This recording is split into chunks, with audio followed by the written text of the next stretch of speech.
नाथाय बिनि सिगाङावबो जेला 1987 मायथाइनि सोमावसारनाया जाजेनो बै समाव जोङो हाइ स्कुलनि फरायसामोन आरो बै समनि थासारिखौबो जोबोद खाथिनिफ्राय जोङो नुनो मोनदों आरो जोंनो ओरैबायदि मोनसे जेनेरेसन ओरैबायदि मोनसे आंखाल जायनि जागायनाया सोमावसारनायजोंसो जादों। जोंनि फरायफुनाय समावनो जोंनि हांखोआ एबा स्क्रिप्टआ सोलायदोंमोन। मालाबा असमिया, मालाबा बर', मालाबा इंलिश बेजों जोङो फरायनो गोनां जादोंमोन आरो बै समावनो पिटिसि एबसुनिफ्राय लानानै एनडिडिबिएलनिफ्राय लानानै बे गासैबो थासारिया जोंनि मेगन सिगाङावनो जादोंमोन। दा बेनिखायनो बर' हारिनि खामानिखा, बर' हारिनि रैखाथि आरो बर' हारिनि सोरगिदिं जौगानायनि बाथ्राखौ लानानै बर' हारिनि जांख्रिखांनायनि जि मोनसे गोदान जारिमिन बेवहाय गुबुन गुबुन जोंनि बैसोनि मानसिफोरजों लोगोसे आंबो सासे साखि होननानै आङो गावखौनो बुंनो सानो। नाथाय अबंलावरिनि अननायाव आरो दुलाराय बर' फरायसा आफादनि माखासे दैदेनगिरिफोर आरो मददगिरिफोरनि अनसायनायाव आंबो एबसुआव थानानै गोबां सम खामानि मावनो मोनदोंमोन। जों बयबो मिथिगौ 1967 मायथाइयाव बर'आव मोननै आफाद जोनोम जादोंमोन, पिटिसि आरो एबसु। पिटिसिआ जोनोम जादोंमोन जानुवारि दाननि 27 अक्ट'आव आरो एबसुआ जोनोम जादोंमोन फेब्रुवारि दाननि 15 अक्ट'आव 1967 मायथाइयाव। बिनि सिगाङाव 1952 मायथाइयाव बर' थुनलाइ आफाद जोनोम जादोंमोन। बे मोनथाम आफादनि जोनोमानो बर' हारिनि राजखान्थि मोनथाय, समाजारि सांग्रांथि, जोंनि राव थुनलाइ हारिमु आरो सिनायथिखौ मुलुगाव गोख्रों महरै गायसननो थाखाय गोदान मोनसे जांख्रिखांनायखौ लाबोदोंमोन। बर' थुनलाइ आफादा मेंनो रोङैजासे बिथांमोना दिनै बर' राव थुनलाइखौ लानानै जोंनि हारिमुखौ लानानै गोब्राब हाबा मावनायनि गेजेरजों 2004 मायथाइयाव पिटिसि सुक्ति जानायनि उनाव बर' रावा 80 सिडिउलाव थिसनजाबाय। भारताव दाबो गोबां राव दङ, 500-600 दाबो राव दङ भारत हादराव, नाथाय मात्र 22 रावाल' भारतनि रिकगनाइज लेंगुवेज, मोनसे बयजोंबो दिनै गनायथि मोननाय भारत हादरनि संबिधानाव गनायथि मोननाय राव आरो बिनि गेजेराव बर' रावाबो मोनसे गनायथि मोननाय राव। दिनैनि समाव जोङो सानोब्ला गोमोयो जे जोंनि दैदेनगिरिफ्रा गुबुन हारिनि सोबख'नाय, नासयनाय, थगायनायनि गेजेरावबो बबे खामानिखौ मावग्रोनांगौ, बबेखौ मावसिनग्रोनांगौ बे बाथ्राफोरखौ बै समाव साननो हादोंमोन।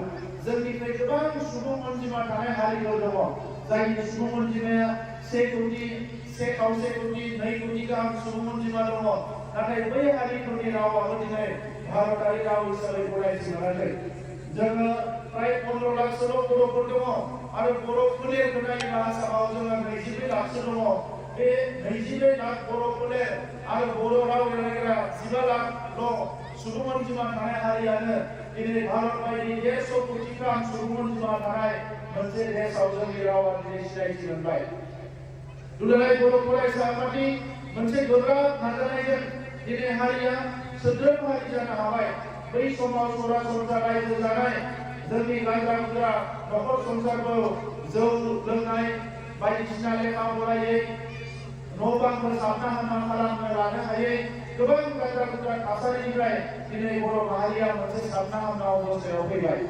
जोंनि न'खराव डमेस्टिक भायलेन्स होननानै जायखौ बुङो, न'खरनि गेजेराव नांलाय खमलाय जानाय, बेफोरबो दिनै लासै लासैनो जोबनो हमबाय। लेखा फरायनायनि फारसे गोबां जोंनि मानसिफ्रा सांग्रां जाबाय। जोंहा तामुलपुर जिल्लाया गोदान जिल्ला, नाथाय बे गोदान जिल्लायावनो देग्लाय बोसोराव अल आसामनि मादाव हायर सेकेन्डारि आनजादनि साइन्सनि रिजाल्टआव अल आसामाव टप जानो हादों। बाक्सा जिल्लाया आर्ट्सनि रिजाल्टआव अल आसामाव टप जानो हादों। चिरां जिल्लायाबो मेट्रिकआव खेबनै अल आसामाव दिनै मेट्रिकनि रिजाल्टआव जौगानाय डिस्ट्रिक्टफोर जरहाट, शिबसागर जौगानाय डिस्ट्रिक्टफोरनिफ्राय जोङो 1 नाम्बाराव थांनो हादों। आरो बेनि आन्दोआव दुलाराय बर' फरायसा आफादनि मेंनाय एबा थाद'नाय गैयाजासे सोलोंथाइनि फारसे सांग्रांथि लाबोनाय। 2006 मायथाइनिफ्रायनो जोङो बर' बिजोंनि थाखाय बै समाव गुन गोनां सोलोंथाइनि मावथांखि आरो लोगोसे बर' बिजोंनि सोलोंथाइ बोसोर फोसावनानै दिनैसिम दुलाराय बर' फरायसा आफादनि जिल्ला दख'राफ्रा सोलोंथाइनि फारसे खामानि मावबोदों। जौ जुवानि फारसे जिर' टलारेन्स, मालाबाबो जौ जुवाखौ दुलाराय बर' फरायसा आफादा लाय होबोआखै।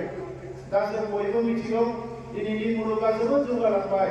मोनसे समाव लेखा गोरों होनना बुङोबा जाय हांखोखौ सिनायो, गावनि सागानखौ सिगनेचारखौ होनो गोरों, बेखौनो लेखा गोरों होनोमोन। नाथाय आथिखालाव लेखा गोरों होनना बुङोबा कम्पिउटार रोंनांगोन, जोङो टेक्न'लजिखौ बुजिनांगोन, अब्लासो सासे मानसिखौ लेखा गोरों होननानै बुङो। दा ओंखायनो मुलुगाव जौगानाया मालाबाबो सिमा गैया। आमेरिकाया इंलेन्डआ जौगालांदों, जोंबो जौगालांनांगोन, नङाबा जों मालायजों गादबजागोन, नासयजागोन, थगायजागोन। भारतआसो जोंनि मुंख्लं जानायनि उनाव दिनै जोङो मोनथाम गोरोबथा खालामनो हाबाय। बे थामथि गोरोबथानि गेजेरजों बर' हारियाव दिनै 100% जौखोन्दो गोजोना फैबाय।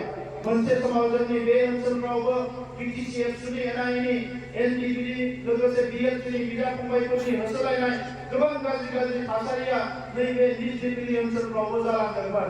नाथाय दिनै 100% जोंनियाव गोजोन फैबाय।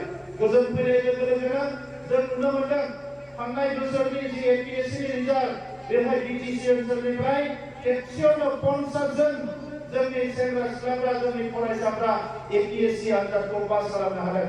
देग्लाय बोसोरसेयाव मात्र बोसोरसेयावनो 50निफ्राय बांसिन बर' फिसाफ्रा एमबिबिएस मेडिकेल फरायनायाव एडमिसन मोनदों।